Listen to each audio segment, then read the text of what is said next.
नमस्कार साथियों, स्वागत है आप सभी का बड़ा कैरियर ऑफिशियल में। आज हम लोग डीएनए के स्ट्रक्चर का अगला पार्ट देखने वाले हैं। पिछले क्लास में हम लोग सीखे थे कि डीएनए कौन कौन से चीज़ से मिलकर बना होता है। आज हम लोग सीखेंगे कि वो सारी चीज़ें जिससे मिलकर डीएनए बना होता है वो किस तरह से एक दूसरे के साथ जुड़ता है, उनके बीच में कौन सा बॉन्ड बनता है और डीएनए का स्ट्रक्चर किस तरह से दिखता है। ये सारी चीज़ आज की वीडियो में हम लोग सीखने वाले हैं। तो सबसे पहले पिछले क्लास में जो पढ़े थे उसको एक बार रिवाइज करते हैं। पिछले क्लास में बताए थे कि डीएनए जो है ये एक न्यूक्लिक एसिड है। नाम से पता चलता है इसका कि ये एक न्यूक्लिक एसिड है। और ये जो न्यूक्लिक एसिड होता है ना न्यूक्लिक एसिड बना होता है न्यूक्लियोटाइड के पॉलीमराइजेशन से। न्यूक्लियोटाइड के पॉलीमराइजेशन से बना होता है। मतलब ये क्या होता है, पॉलीमर होता है न्यूक्लियोटाइड का, पॉलीमर ऑफ न्यूक्लियोटाइड होता है। ये nucleic acid polymer of nucleotide है। ठीक है, अब यहाँ पे न्यूक्लियोटाइड जो है ये दो तरह का हो सकता है। एक सिंपल न्यूक्लियोटाइड हो सकता है जिसको सिर्फ न्यूक्लियोटाइड बोल लो, और एक का नामकरण कर देते हैं डीऑक्सी न्यूक्लियोटाइड। और ये सब किसके बेसिस पे करते हैं ये समझते हैं। तो इसको समझने के लिए हमको ये जानना है कि न्यूक्लियोटाइड कौन कौन से चीज़ से मिलकर बना होता है। तो न्यूक्लियोटाइड पेंटोज शुगर से बना होता है, इसमें नाइट्रोजनस बेस ऐड होता है और इसमें फॉस्फेट ग्रुप ऐड होता है। ये तीन चीज़ है, phosphate, pentose sugar, nitrogenous base और फॉस्फेट ग्रुप। पेंटोज शुगर जो है ये दो तरह का है, राइबोज शुगर और डीऑक्सी राइबोज शुगर। ये सब पिछले क्लास में पढ़ाए हैं। राइबोज शुगर जिस न्यूक्लियोटाइड में होगा उसको सिंपली न्यूक्लियोटाइड बोल देंगे, लेकिन जिस न्यूक्लियोटाइड में डीऑक्सी राइबोज शुगर होगा उसके लिए एक नाम देते हैं डीऑक्सी न्यूक्लियोटाइड। डीऑक्सी टर्म जो है वो यहीं से आता है, डीऑक्सी राइबोज शुगर वाले से। डीएनए का भी जो डीऑक्सी है, डीएनए का फुल फॉर्म लिखते हैं तो क्या होता है इसका full form, deoxy ribose nucleic acid. तो इसमें भी क्या आ रहा है, डीऑक्सी वर्ड आ रहा है। ये डीऑक्सी वर्ड कहाँ से लिया गया, पेंटोज शुगर का जो डीऑक्सी राइबोज शुगर है उसके वर्ड से डीऑक्सी वर्ड यहाँ पे भी लिया गया। न्यूक्लियोटाइड के लिए भी जो डीऑक्सी वर्ड है वो यहीं से लिया गया, डीऑक्सी राइबोज शुगर से।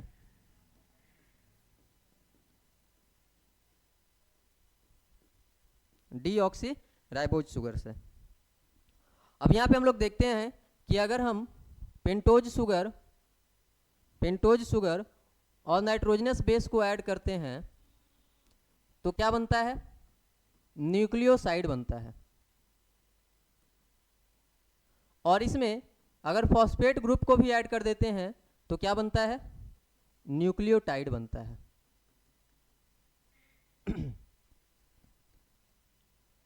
आइए देखते हैं एक एक करके जोड़ते हैं।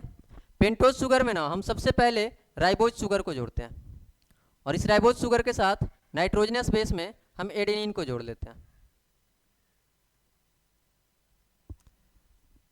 जब एडेनिन को जोड़ेंगे राइबोज शुगर के साथ तो क्या बन जाएगा, ये एडिनोसाइन बन जाएगा। क्या बन जाएगा, एडिनोसाइन। और ये हमेशा ध्यान रखिएगा कि जो शुगर होता है पेंटोज शुगर उसका फर्स्ट नंबर कार्बन और नाइट्रोजनस बेस में 9 नंबर नाइट्रोजन।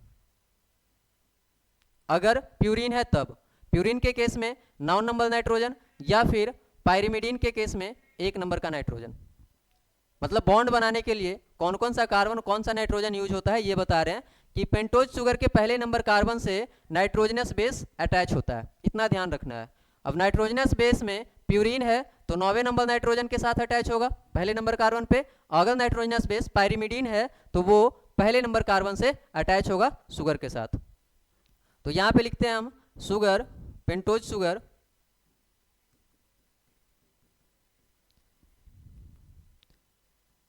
शुगर का फर्स्ट कार्बन, प्यूरिन का 9th नाइट्रोजन और पायरिमिडीन का फर्स्ट नाइट्रोजन। ये हमेशा याद रखिएगा। पेंटोज शुगर का पहला कार्बन से अटैच होगा नाइट्रोजनस बेस। नाइट्रोजनस बेस भी दो तरह का है। अगर प्यूरिन है तो वो 9वें नंबर नाइट्रोजन से अटैच होगा, 9वें नंबर नाइट्रोजन के साथ पहला नंबर कार्बन से अटैच होगा। और पायरिमिडीन है तो पहले नंबर नाइट्रोजन के साथ पहले नंबर कार्बन से अटैच होगा। तो ये क्या बन गया,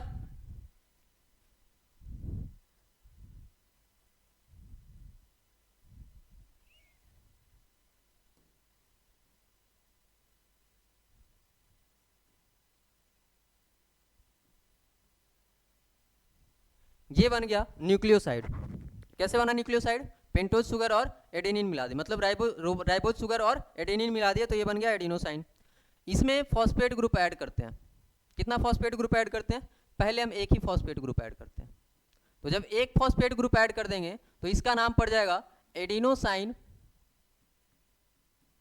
मोनोफॉस्फेट।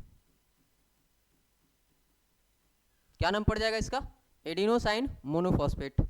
दो ऐड कर दें अगर इसमें दो फॉस्फेट ग्रुप तो क्या नाम पड़ जाएगा इसका, एडिनोसाइन डाइफॉस्फेट। और तीन ऐड कर दें इसमें तीन फॉस्फेट ग्रुप तो क्या नाम पड़ जाएगा इसका, एडिनोसाइन ट्राइफॉस्फेट। और ये सबका नामकरण ऐसे ही होगा। राइबोज शुगर के साथ यदि हम ग्वानिन को ऐड कर दें तो क्या बन जाएगा, ये ग्वानोसाइन बन जाएगा, न्यूक्लियोसाइड है जो कि। इसके साथ फॉस्फेट ऐड कर दें एक तो क्या बन जाएगा, ग्वानोसाइन मोनोफॉस्फेट बन जाएगा। दो फॉस्फेट ऐड कर दें तो क्या बन जाएगा, ग्वानोसाइन डाइफॉस्फेट बन जाएगा। और तीन फॉस्फेट ऐड कर दें तो क्या बन जाएगा, ग्वानोसाइन ट्राइफॉस्फेट बन जाएगा। अच्छा, यहाँ पे ये वाला जो दिख रहा है एडिनोसाइन ट्राइफॉस्फेट वाला, इसी का शॉर्ट फॉर्म होता है एटीपी। हम लोग एटीपी के बारे में जानते हैं, एटीपी का फुल फॉर्म है एडिनोसाइन ट्राइफॉस्फेट। अब इसमें होता क्या है, एटीपी में तीन फॉस्फेट ग्रुप होता है और वहीं से एनर्जी रिलीज होता है। तीन फॉस्फेट ग्रुप जो होता है उसमें से दो फॉस्फेट ग्रुप जब बाहर निकलते हैं, बॉन्ड उनका टूटता है तो बॉन्ड ब्रेकिंग के समय पे वहाँ से बहुत सारा एनर्जी रिलीज होता है। इसीलिए एटीपी को हम लोग एनर्जी करेंसी भी कहते हैं। क्या जरूरी है कि एटीपी में ही तीन फॉस्फेट ग्रुप है, एटीपी के अलावे भी दूसरा मॉलिक्यूल बन सकता है, लेकिन हमारे बॉडी में ज़्यादातर जो एनर्जी है वो एटीपी से रिलीज होता है। ठीक है, अगर हम राइबोज शुगर के साथ यहाँ पे साइटोसिन जोड़ दें तो ये क्या बन जाएगा, साइटिडीन बन जाएगा। और इसमें एक फॉस्फेट जोड़ दें तो साइटिडीन मोनोफॉस्फेट। दो फॉस्फेट जोड़ दें तो क्या बन जाएगा, साइटिडीन डाइफॉस्फेट। तीन फॉस्फेट जोड़ दें तो क्या बन जाएगा, cytidine triphosphate. Same to same ऐसा ही राइबोज शुगर के साथ थाइमिन जोड़ दें, नहीं, राइबोज शुगर के साथ थाइमिन नहीं जोड़ सकते क्योंकि थाइमिन जो है वो डीएनए में मिलता है और राइबोज शुगर आरएनए बनाता है, तो आरएनए में थाइमिन पॉसिबल ही नहीं है। इसीलिए राइबोज शुगर के साथ थाइमिन नहीं जुड़ सकता। राइबोज शुगर के साथ थाइमिन नहीं जुड़ेगा, थाइमिन के जगह पे क्या जुड़ेगा, यूरेसिल जुड़ेगा, यूरासिल। अब जब यूरासिल जुड़ेगा राइबोज शुगर के साथ तो ये क्या बनाएगा, यूरेडीन बनाएगा। और इस यूरेडीन के साथ अगर एक फॉस्फेट जोड़ दें तो क्या बनेगा, यूरेडीन मोनोफॉस्फेट बनेगा। अगर हम यूरेडीन के साथ दो फॉस्फेट जोड़ दें तो ये क्या बनेगा, यूरेडीन डाइफॉस्फेट बनेगा। और इसके साथ अगर तीन फॉस्फेट ग्रुप जोड़ दें तो ये क्या बनेगा, यूरेडीन ट्राइफॉस्फेट बनेगा। सेम टू सेम यही वाला चीज़ अगर कहते हैं यही वाला चीज़ एक बार और हम कॉपी कर लिए और इसमें हम लिखते हैं राइबोज शुगर के जगह पे क्या कर दिए, डीऑक्सी राइबोज शुगर कर दिए, डीऑक्सी राइबोज शुगर। तो यहाँ पे सबसे पहला चेंज तो यहाँ पे आएगा कि डीऑक्सी राइबोज शुगर में यूरासिल के जगह पे क्या जुड़ जाएगा, थाइमिन जुड़ जाएगा। और जब थाइमिन जुड़ेगा तो इसका नाम पड़ जाएगा, नाम क्या पड़ जाएगा इसका, इसका नाम पड़ जाएगा थाइमिडीन। थाइमिडीन नाम सही है क्या, सिर्फ थाइमिडीन इसको नहीं बोलेंगे क्योंकि यहाँ पे शुगर जो है वो चेंज हुआ है। शुगर कौन सा आ गया, डीऑक्सी राइबोज शुगर आ गया, तो यहाँ पे डीऑक्सी वर्ड लगाना पड़ेगा आगे, डीऑक्सी थाइमिडीन। और इसके साथ एक फॉस्फेट जोड़ दें तो क्या बन जाएगा, deoxy thymidine monophosphate, deoxy thymidine monophosphate. Same अगला भी हो जाएगा, दो फॉस्फेट जोड़ दें तो क्या बन जाएगा, डीऑक्सी थाइमिडीन डाइफॉस्फेट। अगला जोड़ दें एक तो क्या बन जाएगा, डीऑक्सी थाइमिडीन ट्राइफॉस्फेट। ठीक है, सेम टू सेम इधर भी चेंज कर लेंगे, हर जगह क्या ऐड कर देना है, बस इधर ग्वानो डीऑक्सी ऐड कर देना है, इधर हर जगह डीऑक्सी वर्ड ऐड कर देना है, डीऑक्सी ऐड कर देना है। ठीक है, तो इस तरह से ये क्या हुआ, पहले हम लोग न्यूक्लियोटाइड बनाना सीख गए, तीनों को ऐड करके हम लोग न्यूक्लियोसाइड बनाना सीख गए। इसका एक बार हम फिगर बना देते हैं यहाँ पे आगे। तो जब फिगर बनाएंगे तो बीच में ये पेंटोज शुगर है, पेंटोज शुगर पे पहला नंबर कार्बन ये है, दूसरा नंबर कार्बन ये है, तीसरा नंबर कार्बन ये है, चौथा नंबर कार्बन ये है और पांचवा नंबर कार्बन इसका यहाँ पे है, ये पांचवा नंबर कार्बन है। ठीक है, पहले नंबर कार्बन से हमको पता है कि नाइट्रोजनस बेस जुड़ेगा और पांचवें नंबर कार्बन से हमको पता है कि फॉस्फेट जुड़ेगा। ठीक है, वो चाहे कोई भी नाइट्रोजनस बेस हो, चाहे कोई भी फॉस्फेट हो, चाहे किसी भी शुगर पे जुड़ रहा है, चाहे राइबोज पे जुड़ रहा है, चाहे डीऑक्सी राइबोज शुगर पे जुड़ रहा है, वो नाइट्रोजनस बेस हमेशा पहले नंबर कार्बन से जुड़ेगा और फॉस्फेट ग्रुप हमेशा पांचवें नंबर कार्बन से जुड़ेगा। ठीक है, तो ये बन गया हमारा एक न्यूक्लियोटाइड। और ऐसा ही ढेर सारा न्यूक्लियोटाइड एक साथ अटैच होगा, एक चेन बनाएगा ढेर सारा न्यूक्लियोटाइड। उसको आगे देखते हैं एक एक करके बना के।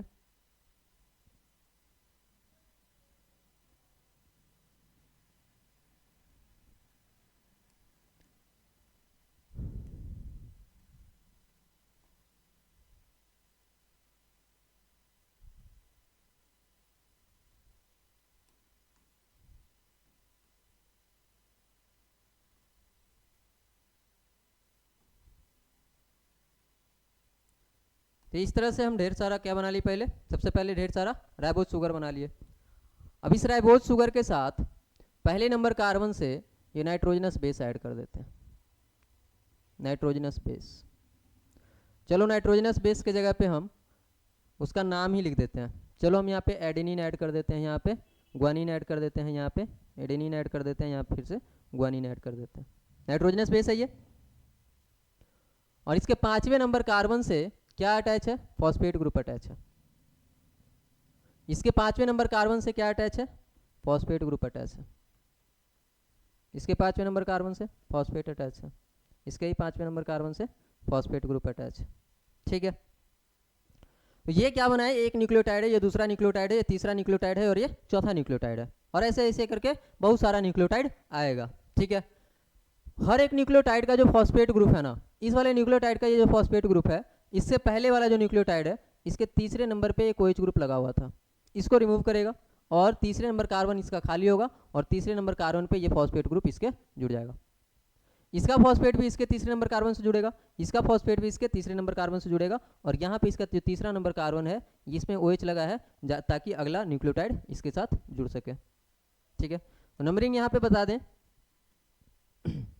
ये था इसका पहला नंबर कार्बन, ये दूसरा नंबर कार्बन, ये तीसरा नंबर कार्बन और ये चौथा नंबर कार्बन और ये पांचवा नंबर कार्बन। यहाँ पांचवें नंबर कार्बन से क्या लगा हुआ है, ये वाला फॉस्फेट ग्रुप लगा हुआ है।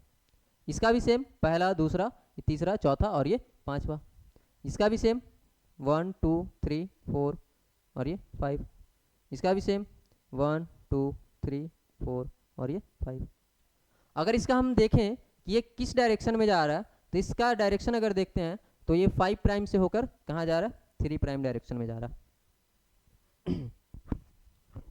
ये 5 प्राइम से कहाँ जा रहा है, 3 प्राइम जा रहा है। मतलब इसका जो नंबरिंग है ना, कार्बन कौन से कार्बन पे अगला मतलब ऊपर से जुड़ा हुआ है, उसको प्राइम कह देते हैं। इसको क्या लिखेंगे, इसको क्या पढ़ेंगे, 5 प्राइम पढ़ेंगे और इसको क्या पढ़ेंगे, 3 प्राइम पढ़ेंगे।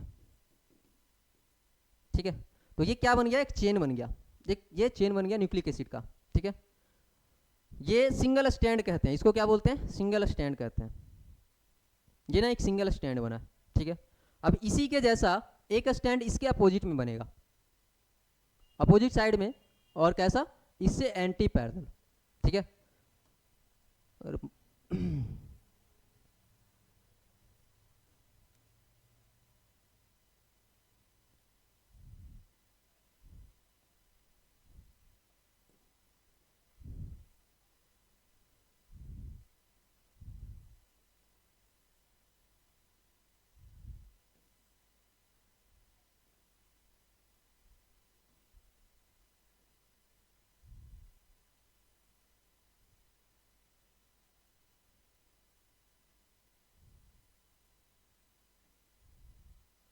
अच्छा, इसका मिरर बनाना पड़ेगा, मिरर इमेज। अच्छा,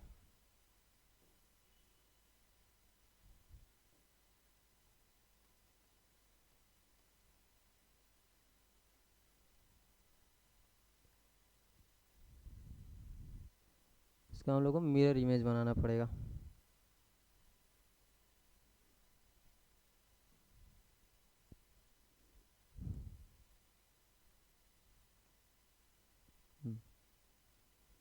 और इसको एक चीज़ और करना पड़ेगा,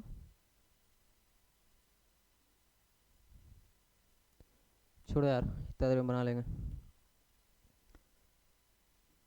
तो ये किसके अपोजिट में बनाते हैं, ये कुछ इस तरह का बनेगा भाई।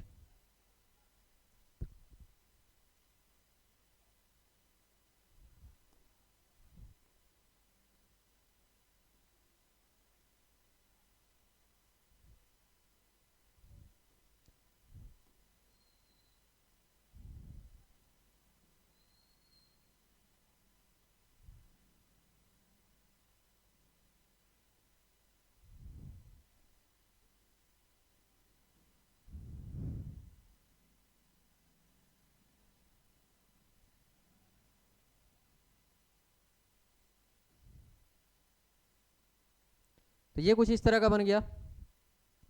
अब इस पर क्या होगा, इसका जो नंबरिंग है यहाँ से कर देते हैं। ये पहला नंबर कार्बन, दूसरा नंबर कार्बन, तीसरा, चौथा, और ये यहाँ पे चौथे नंबर कार्बन पे ये पांचवा कार्बन। ठीक है, तो पांचवें नंबर कार्बन पे इसका क्या है, फॉस्फेट ग्रुप है। और इसका फॉस्फेट पांचवें नंबर, ऊपर देखो यहाँ पे तीसरा नंबर कार्बन का है, ऊपर है। यहाँ पे जो तीसरा नंबर कार्बन है वो ऊपर है। अगर इसका हम देखें तो इसका कहाँ से कहाँ जा रहा है, ये 3 प्राइम से 5 प्राइम की तरफ आ रहा है। लेकिन पढ़ते हम लोग कैसे हैं, 5 प्राइम टू 3 प्राइम, उल्टा पढ़ेंगे। इसको ऊपर से नीचे पढ़ेंगे 5 टू 3, इसको नीचे से ऊपर पढ़ेंगे 5 टू 3। ठीक है, लेकिन अगर हमको पूछा जाए कि ये क्या है, दोनों एक दूसरे से एंटी पैरेलल है। ये 5 प्राइम टू 3 प्राइम है और ये 3 प्राइम टू 5 प्राइम है, एंटी पैरेलल है। ये सीधा है और ये उल्टा है। ठीक है, तो इसका जो फॉस्फेट ग्रुप है ये तीसरे नंबर कार्बन से जुड़ेगा। इसके फिर से पांचवें नंबर कार्बन पे ये फॉस्फेट ग्रुप लगा है, इसके तीसरे नंबर कार्बन से जुड़ेगा। इसके पांचवें नंबर कार्बन पे ये फॉस्फेट ग्रुप लगा है, इसके तीसरे नंबर कार्बन से जुड़ेगा। और इसके पहले नंबर कार्बन से क्या होगा, नाइट्रोजनस बेस। और हमको पता है कि नाइट्रोजनस बेस एडेनिन के अपोजिट में हमेशा क्या आएगा, थायमिन आएगा। और दोनों के बीच, दोनों आपस में जुड़ेंगे कैसे, 2 हाइड्रोजन बॉन्ड से। यहाँ पे ग्वानिन के अपोजिट में क्या आएगा, साइटोसिन आएगा। और दोनों आपस में जुड़ेंगे कैसे, 3 हाइड्रोजन बॉन्ड से। एडेनिन के अपोजिट में थायमिन आएगा, दोनों आपस में जुड़ेंगे 2 हाइड्रोजन बॉन्ड से। ग्वानिन के अपोजिट में साइटोसिन आएगा, दोनों जुड़ेंगे 3 हाइड्रोजन बॉन्ड से। तो ये एक बन गया डीएनए। ये क्या बन गया, डीएनए का एक चेन बन गया। इसको यहाँ से समझ सकते हैं, इस वाले फिगर से अच्छे से समझ में आएगा। यहाँ से देखिए, ये पहला स्टैंड है, ये दूसरा स्टैंड है। ठीक है, दोनों के बीच में क्या है, बेस पेयर जो है दोनों स्टैंड को जोड़ रहा है। दोनों स्टैंड को जोड़ने वाला कौन है, बेस पेयर है। यहाँ से देखिए, ये पहला शुगर है, ये दूसरा शुगर है। अब ये शुगर के साथ क्या है, ये नाइट्रोजनस बेस है, ये वाला नाइट्रोजनस बेस है, ये वाला नाइट्रोजनस बेस है, और यहाँ पे ये फॉस्फेट ग्रुप लगा हुआ। ठीक है,